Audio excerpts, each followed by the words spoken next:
ഈ ഒരു press meet വിളിച്ചിരിക്കുന്നത് IMTTI എന്ന international Montessori teachers training institution, അതിൻ്റെ ഫ്രാഞ്ചൈസി എടുത്തിട്ടാണ് ഞാൻ ഈ ഒരു മോണ്ടിസോറി ടീച്ചേഴ്സ് ട്രെയിനിങ് ഇൻസ്റ്റിറ്റ്യൂഷൻ നടത്തുന്നത്. അതിൻ്റെ അഡ്മിഷൻ ആരംഭിച്ചിരിക്കുകയാണ്. അത് പബ്ലിക്കിലേക്ക് എത്തിക്കാൻ വേണ്ടിയിട്ട് +2 പാസ്സായ എല്ലാ വനിതകൾക്കും ഈ ഒരു കോഴ്സ് ചെയ്യുന്നതിലേക്ക് അറിയിക്കുന്നതിന് വേണ്ടിയിട്ടുള്ള പ്രസ് മീറ്റാണ്. ഇൻ്റർനാഷണലി വാലിഡ് ആയിട്ടുള്ള സർട്ടിഫിക്കറ്റാണ്. ഇതിൻ്റെ കൂടെ പരിയാരത്താണ് ഈ ഒരു സ്ഥാപനം സ്ഥിതി ചെയ്യുന്നത്, മെഡിക്കൽ കോളേജ് ബസ് സ്റ്റോപ്പിൽ.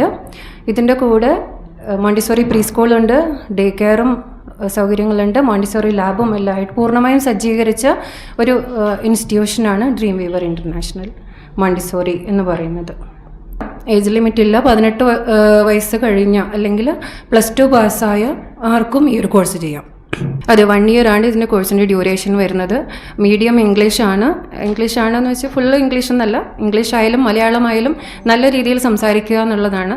അത് ഇംഗ്ലീഷ് ആവശ്യപ്പെടുന്ന സ്ഥാപനങ്ങളിൽ ഇംഗ്ലീഷ് സംസാരിക്കാനും അവർ കഴിവുള്ളവരായിരിക്കണം. ആ ഒരു രീതിയിലുള്ള ട്രെയിനിങ് ആണ് കൊടുക്കുക.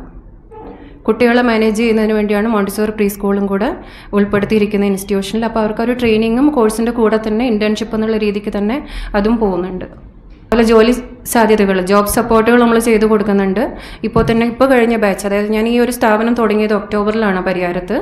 അപ്പോൾ കോഴ്സിൻ്റെ ഡ്യൂറേഷൻ 1 ഇയർ ആണ്. പക്ഷേ ആ ഒരു സമയത്ത് നവംബർ മുതൽ ഈ ഒരു മാസം വരെ, കഴിഞ്ഞ മാസം വരെയുള്ള ഒരു ബാച്ച് 6 മന്ത് കൊണ്ട് 1 ഇയർ കോഴ്സ് എക്സ്ട്രാ ടൈം എടുത്തിട്ട് തീർത്ത് കൊടുത്തിട്ടുണ്ടായി. അത് 1 ഇയർ തന്നെയാണ്, ഡ്യൂറേഷൻ 1 ഇയർ തന്നെയാണ്. പക്ഷേ അവർക്ക് ഒരു ജൂണിൽ സ്കൂളുകളിൽ ചേരാനുള്ള ഒരു സൗകര്യത്തിന് വേണ്ടിയിട്ട് അത് ചെയ്തിട്ടുണ്ടായിരുന്നു. ആ ഒരു ബാച്ചിന് മാത്രമേ ആ ഒരു സൗകര്യമുള്ളൂ, ഫസ്റ്റ് ബാച്ച് ആയതുകൊണ്ട്. പിന്നീട് ഉള്ളതിനെല്ലാം 1 ഇയർ മാത്രമാണ് വരുന്നത്. അപ്പോൾ അതിലുള്ള കുട്ടികൾ ജോബ് ഓൾറെഡി ആയിട്ടുണ്ട്. ഹൈദരാബാദിലെ ഇൻ്റർനാഷണൽ സ്കൂളുകളിൽ അവിടെയുള്ളൊരു സ്കൂളിൽ, ഇൻ്റർനാഷണൽ സ്കൂളിൽ ജോയിൻ ചെയ്തു. 20,000 രൂപയാണ് അവരുടെ സ്റ്റാർട്ടിംഗ് സാലറി. അതുപോലെ അവരുടെ അക്കോമഡേഷൻ ഫ്രീ ആണ്.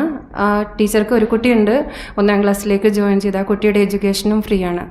ഇത്രയും സൗകര്യങ്ങൾ, ജോബ് സപ്പോർട്ട് നമുക്ക് ചെയ്തു കൊടുക്കാൻ പറ്റും. കേരളത്തിന് പുറത്ത് ഒരുപാട് ജോബ് വേക്കൻസീസ് ഉണ്ട്.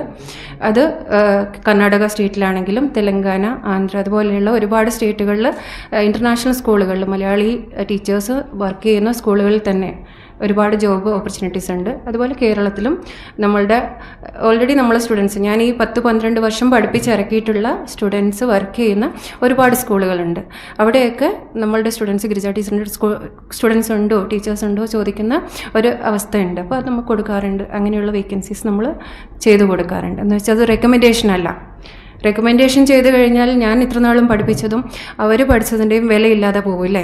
അപ്പോൾ അവരുടെ ക്വാളിറ്റി കൊണ്ട്, അവരുടെ കഴിവ് കൊണ്ട് അവർക്ക് ജോലി കിട്ടുന്ന ഒരു രീതിയിലേക്ക് മാറണം എന്നുള്ള ആ ഒരു സ്റ്റൈലിലാണ് ട്രെയിനിങ് പോവുക. അതായത് ഇൻഡയറക്റ്റ് റെക്കമെൻഡേഷൻ പോലെ അവർക്കൊരു അവസരങ്ങൾ ഉണ്ടാക്കി കൊടുക്കുകയാണ്. ജോബ് കിട്ടാൻ വേണ്ടിയിട്ടുള്ള അവസരങ്ങൾ ഉണ്ടാക്കി കൊടുക്കുക. എങ്കിൽ തന്നെ ഇവർക്ക് സ്പോക്കൺ ഇംഗ്ലീഷ് വരുന്നുണ്ട്, ഇൻ്റർവ്യൂ ട്രെയിനിങ്ങുകൾ വരുന്നുണ്ട്. അതുപോലെ പ്രോഗ്രാം അറേഞ്ച്മെൻറ്റ്സ്, അതായത് സ്കൂളുകളിലെ ടീച്ചേഴ്സാണ് ഓൾ ഇൻ ഓൾ വരുന്നത്. എല്ലാ കാര്യങ്ങളും ടീച്ചേഴ്സിൻ്റെ ഡ്യൂട്ടിയാണ് വരിക. അപ്പോൾ ഒരു പ്രോഗ്രാം മാനേജ് ചെയ്യണമെങ്കിൽ, ഒരു കണ്ടക്ട് ചെയ്യണമെങ്കിലും, ഒരു വേദി എങ്ങനെയാണ് മാനേജ് ചെയ്യേണ്ടത് എന്നുള്ള കാര്യങ്ങളടക്കം ആ ടീച്ചേഴ്സിന് അറിയുമെങ്കിൽ മാത്രമേ അവിടെ അവർക്ക് ഷൈൻ ചെയ്യാൻ പറ്റുള്ളൂ. ഒരു പബ്ലിക്കിൻ്റെ മുന്നിൽ സംസാരിക്കണമെങ്കിലും അവർക്ക് ആ കാര്യങ്ങൾ അറിഞ്ഞല്ലേ പറ്റുള്ളൂ. അപ്പോൾ അതുപോലുള്ള എഫക്റ്റീവ് പബ്ലിക് സ്പീക്കിംഗ് പോലുള്ള ട്രെയിനിങ്ങുകളും ഈ ഒരു കോഴ്സിൻ്റെ ഭാഗമായിട്ട് കൊടുക്കുന്നുണ്ട്. അർഹതയുള്ള ലേഡീസിന്, താല്പര്യമുള്ള ലേഡീസിന്, ടീച്ചിങ്ങിൽ അഭിരുചിയുള്ള വനിതകൾക്ക് താല്പര്യമെങ്കിൽ കുടുംബശ്രീ ADSൻ്റെയോ CDSൻ്റെയോ ലെറ്റേഴ്സുമായിട്ട് വന്നു കഴിഞ്ഞാൽ അത് അവർക്ക് ആവുന്ന ഒരു ഫീസ്, നമ്മൾക്കും പ്രശ്നം വരാത്ത രീതിയിൽ എങ്കിൽ അവർക്കും അടയ്ക്കാൻ പറ്റുന്ന ഒരു ഫീസിൽ നമുക്ക് ചെയ്തു കൊടുക്കാൻ പറ്റുന്ന ഒരു പ്ലാൻ നമ്മൾ സംസാരിച്ചിട്ടുണ്ട് കുടുംബശ്രീ മിഷനിൽ. അതും ചെയ്തു കൊടുക്കാൻ പറ്റുന്നതാണ്. അതുപോലെ മറ്റൊന്ന് പറഞ്ഞിരിക്കുന്നത്, ഇൻകം വൈസ് കുറച്ച് താഴോട്ട് നിൽക്കുന്ന ആളുകളുണ്ട് എങ്കിൽ, അർഹതപ്പെട്ടതാണ് എങ്കിൽ, എല്ലാവരും അല്ല, അർഹതപ്പെട്ട ആളുകളാണ് എങ്കിൽ എന്നെക്കൊണ്ട് പറ്റുന്ന രീതിയിൽ സപ്പോർട്ട് ചെയ്യണമെന്ന് ആഗ്രഹമുണ്ട്. ഇതിൻ്റെ ഭാഗമായിട്ടുള്ള SVP, startup village entrepreneurship programme എന്നുള്ള ഒരു പദ്ധതിയുടെ ഭാഗമായിട്ടാണ് ഈ ഇൻസ്റ്റിറ്റ്യൂഷൻ തുടങ്ങിയത്. അപ്പോൾ അവർക്ക് നമ്മൾ വേണമെങ്കിൽ സാമ്പത്തിക SVPൻ്റെ ഫണ്ടിൽ നിന്ന് ചെറിയ പൈസ സാമ്പത്തികമായിട്ട് ലഭിക്കും. ഇല്ലെങ്കിൽ ബാങ്ക് ലോൺ എടുക്കുന്നുണ്ടെങ്കിൽ അത് ഇൻട്രസ്റ്റ് സബ്സിഡി അങ്ങനെ വാങ്ങിക്കൊടുക്കുക ചെയ്യാം. ഉള്ളവർക്ക് GOT EDP എന്ന് പറഞ്ഞിട്ടുള്ള ട്രെയിനിങ് ക്ലാസ്സുകൾ കൊടുക്കുന്നുണ്ട് നമ്മൾ. സംരംഭത്വ വികസന ക്ലാസ്സുകൾ, അത് മുഖേനയാണ് സംരംഭം തുടങ്ങാനുള്ള എല്ലാ സപ്പോർട്ടും, ഇപ്പം മാർക്കറ്റിംഗ് ആയാലും എല്ലാ വിധത്തിലുള്ള സപ്പോർട്ടും കൊടുക്കുന്നുണ്ട്. കടുപ്പറമ്പ് ബ്ലോക്കിൽ തുടങ്ങിയൊരു പദ്ധതിയാണ് SVP പദ്ധതി. ഇപ്പോൾ എല്ലാവിധ സംരംഭങ്ങളും ഇതിലൂടെ തുടങ്ങുന്നുണ്ട്. ഇതിൽ ഫിനാൻഷ്യൽ സപ്പോർട്ടിന് വേണ്ടിയിട്ട് ഉള്ള ഹെൽപ്പുകളും എല്ലാം ചെയ്തു കൊടുക്കുന്നുണ്ട് കുടുംബശ്രീ മുഖേന.